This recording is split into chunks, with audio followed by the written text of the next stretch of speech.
Welcome to the Fantasy Football Hub YouTube channel for another Game Week 22 preview. Today I'm joined by FPL expert FPLSalah, and we're recording this one as late as we possibly can so we have as much information as we possibly can for this episode. Abdul, pleasure to have you on. Need a lot of information from you and advice this week. It's a pretty mental one. Yeah, I mean, the last two weeks tracks have been pretty full on, to say the least, in terms of things going on, implications, future game weeks, injuries, etc. So yeah, it's gonna be an interesting game week. Yeah. So what we're gonna do in this one is talk generally about injuries.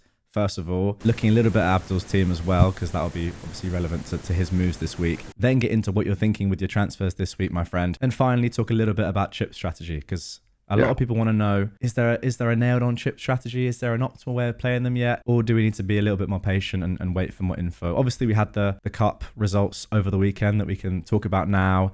And the draw has been made for the next round in the FA Cup as well, which is obviously very important. So without further ado, let's get into your team and just talk about it in general. A player that I want to come to immediately who had an amazing game week last game week, but is a big doubt for this game week, is Gabriel.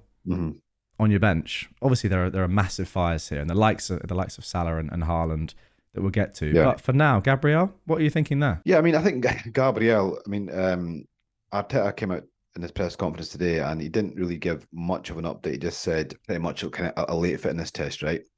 So I think it's fairly easy in the sense that he's either going to play, he's either going to start or be, left out completely. I think it's a very low chance that he's going to start on the bench. So I'm okay with Gabriel. I'm okay with starting him because I've got Saliba on the bench who will, surely start. He's fit. So if Gabriel doesn't start, then Saliba can come in. Yeah. But obviously, if you're in a position where you've not really got a bench option there, then I would probably look to not get rid of Gabriel, but possibly looking at getting one of the other defenders just to cover him in case he does miss out. But I don't think he's a huge worry for me. Just for my team, I've got Trent who's fit. He played against Norwich. He got 25 minutes. He should be fit to start Chelsea. Yeah, and I've got Porro in there as well. So I think I'm easy on Gabriel. Yeah, you're in a better spot than me. I've not got as much depth as you. Your Saliba is my Lascelles really equivalent. So I'm gonna maybe be forced into making a defender transfer that I don't really want to make if Gabriel's not gonna be fit. Okay, then that's the defense. The rest of it looks super strong. Salah's the one in midfield now. Obviously, the hamstring injury, we don't know how long he's going to be out for, but it's Egypt's out of AFCON now, which I think is really unfair for people like you who played it well and benched him.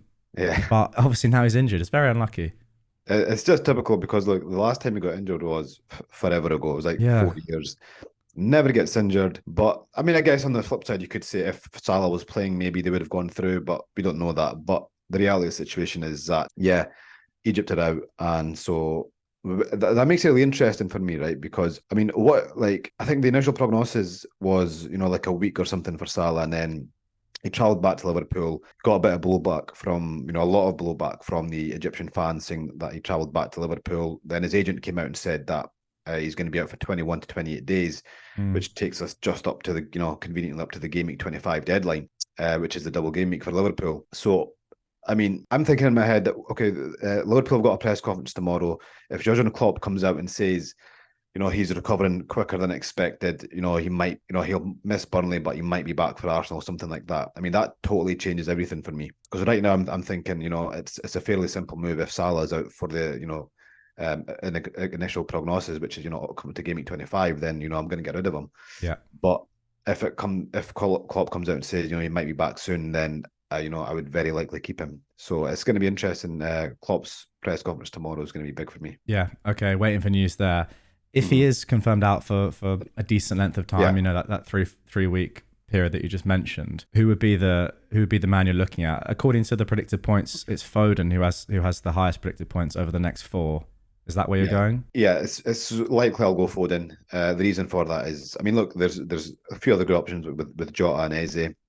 I've already got Richarlison. He's also an option if you don't own him, despite their blank game week in Game Week 26. I think if you can navigate Game Week 26 with putting Richarlison on your bench, there's no harm in bringing him in this week. But for me, I mean, with Foden, he's got Burnley this week, then they've got Brentford the week after, then they've got the double Game Week 25. I could bring in Jota this week, but they've got Chelsea at home, which isn't a bad fixture, but then they've got Arsenal away, so it just makes a lot more sense from them to bring in Foden first and then look to get Jota in game week 24 when Liverpool play Burnley and when they have their double game week 25. But also that gives me a chance to wait on Jota as well, because by then Salah could be back, so I could be foregoing with Jota and looking at Salah. So yeah, I mean with Eze as well, a great option, Sheffield United at home, but I think he's got a really good fixture this week. And then Crystal Palace have got Brighton away and Chelsea at home. So again, it makes more sense to kind of bring in Eze later on if I want him. I mean, he will be really handy because, Crystal Palace will have the fixtures when, we have the blank game weeks. So, yeah, so at the moment, Foden does look like the front runner. If Salah is out, he just looks, too obvious a move for me this week. But again, as I was saying, if, it could all turn on its head if Klopp comes out and says something positive about Salah. Yeah, absolutely. And the last person I want to mention and ask you about is Haaland. Yeah. Because, like, obviously, a lot of people are saying, right, he's not going to be rushed back, but he's been in team training, it seems like, for a decent while now. I mean, over the past week or so, I've seen quite a lot of pictures of him training on different days. He's tweeted himself, put on Instagram that he feels good, he's ready to get back. Now, no one's expecting him to start, right? Mm-hmm.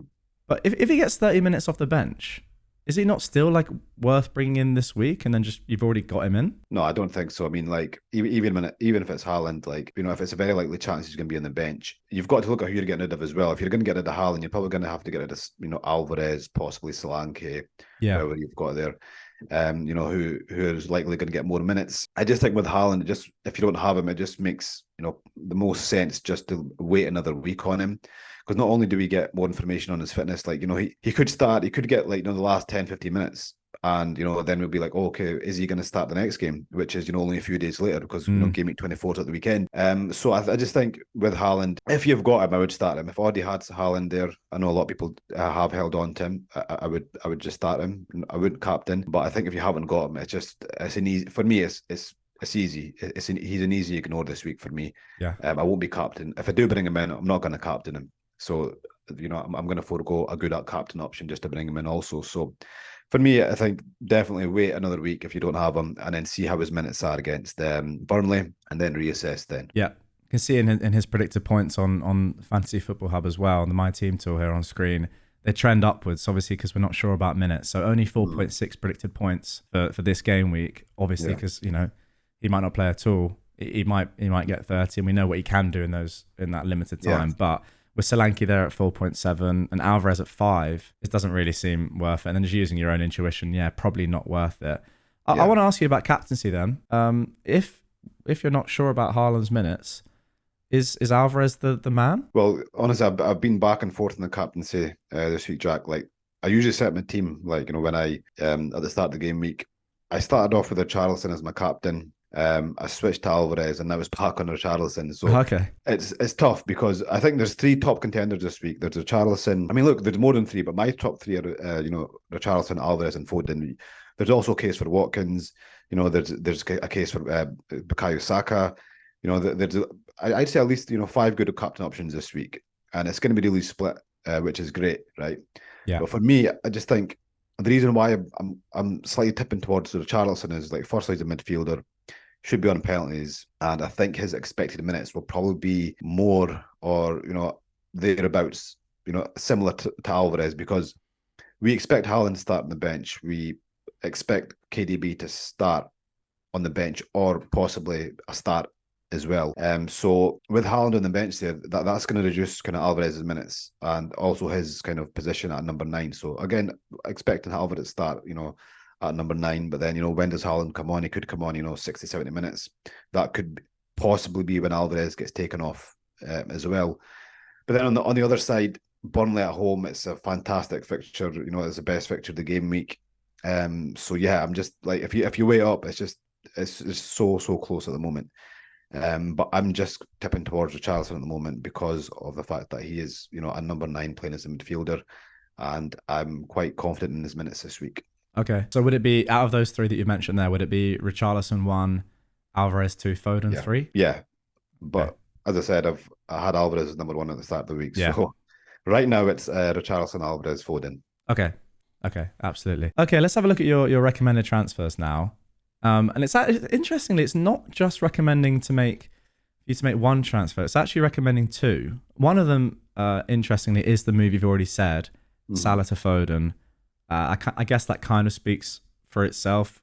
If Salah's if predicted to be out for the next 3 game weeks, and we're not even sure about his availability for the double in 25, then yeah, he's probably got to go. And Foden, as I said earlier, does have the highest predicted points. Yeah. Obviously got that double in 25 and then plays in 26 massively. The other transfer is another City player in. Now, I'm not sure how this would relate to your team, and I think that's important to say that you can't just give advice like saying this is the best player to get in, because then that might limit your budget to get Haaland back when he's fit, et cetera, et cetera. There are loads of different permutations there. But Taylor is being recommended to be sold for Kyle Walker. What do you think about that? And what do you think about Walker as an option, even if you're not going to get him this week? That's an interesting one, because I was thinking of getting Walker in next week for either Taylor or Porro. Yeah. So yeah, that's not a move I'd make this week, but I can understand why, because I've got. I think maybe it's kind of playing on the fact that Gabriel's injured as well. But yeah, it's a good move, and it's one I'm looking at next week, because I think coming up to game week 25, Jack, my plan is to have Haaland, Foden, and Walker. Yeah, as my 3. So I don't think I'll get KDB. I think Haaland, I've got enough money in the bank, with the Foden money, with the Salah money, to get Foden, to get Haaland in next week for free. And Walker. So coming to game week 25, I should have, hopefully 3 Man City and 3 Liverpool as well. So yeah, it's just kind of confirming my plans for the next few game weeks, to be honest. Yeah, I agree. I don't think it's worth kind of forcing that move this week, especially when we are still, there's going to be a lot of information even between this deadline and the next. So it's not worth forcing it, I don't think. But I would personally say as well that I think Walker probably is the best defender pick. Outside of Trent right now that you could go for. And yeah, definitely on my radar as well. And actually, I might bring him in this week, depending on Gabriel's fitness, as I mentioned earlier. Okay, let's talk a little bit more generally now, Abdul, about chip strategy. Wanted to wait as long as possible, as I mentioned in the intro, to have this conversation with you, to wait for all the matches and obviously the FA Cup draw over the weekend. That's happened now. Do we have any more information? Or should we have a plan right now for our general season strategy based on what we have, based on what we've seen over the weekend, based on what we know now, probabilities, etc.? Or is it a little bit too early? I mean, I think it's good to have a general plan, have a think about when you're going to use your chips, because we are getting to that point now. But I would kind of reiterate the fact that at this point in this season now, it's going to, like, what chip strategy you take is going to be so team dependent. I mean, 1 or 2 players different from one team will will have a different chip strategy to another. So it's one where you've got to really kind of get your notepad and pen out and just really plan. Yeah. But I think we have enough information to make a rough plan, but I think the key information for us is going to be the FA Cup 5th round games and the implications that they have. Because at the moment, I think with the game week 25 double, I think that for me is probably the best time to use the triple captain. Not kind of by it's kind of like we're forced into using the triple captain actually for the game week 25 because of how things have turned out. Like with game week 29, I mean, at the moment we've got like 2 fixtures that are going ahead. Now, if you look at Ben Crellin's kind of probability, if you go to his on his Twitter profile and look at the probabilities of the blanks, there's projected to be like 5 blanks, and within those teams it's going to be Liverpool, Man City, Brighton, and Newcastle, who are extremely likely to blank, which means that it's going to be very hard to avoid using the free hit in 29. So at the moment, it looks like a triple captain 25, free hit in 29. And then, possibly using your wild card in game week 35 for a bench boost, in 37, or using your wild card in game week 31 or 33 to bench boost in 34. For me, that looks like the kind of, I would say, the template chip strategy at the moment with the information we have. And if we kind of assume that the teams who are likely to blank are going to blank, I'd say arguably the optimal strategy. Now, look, all that requires for that to be kind of thrown in the bin is one team like Liverpool or Man City to have an upset in the FA Cup, and then suddenly we've got those 3 Liverpool players that we've all got, or the 3 Man City players that we've all got that are going to play in game week 29, and all of a sudden we don't need to use a free hit in 29. That totally changes things. But I would say, as things stand, I would say triple captain 25, free hit 29, and a wild card in game week 31 or 33 or 35, and then using the bench boost straight after your wild card. I think that for me looks like the kind of the chip strategy that is likely going to happen. Okay. Worth mentioning as well that Ben Krellin jumped on the Green Arrow podcast over the weekend on this channel and explained his thoughts in more detail, the stats, the probabilities that you guys all know about. So if you do want to watch that and you haven't yet listened to that one, then the link for that is down below with Fergie and the guys over on the podcast. Abdul, I think that's it then, my friend. Obviously, we're going to wait for more news, more press conferences, and that will determine what you'd end up doing with your team, right? So it's going to be probably a late one. I know for me, I'm going to be waiting for Gabriel news. So that is really dependent on what happens there.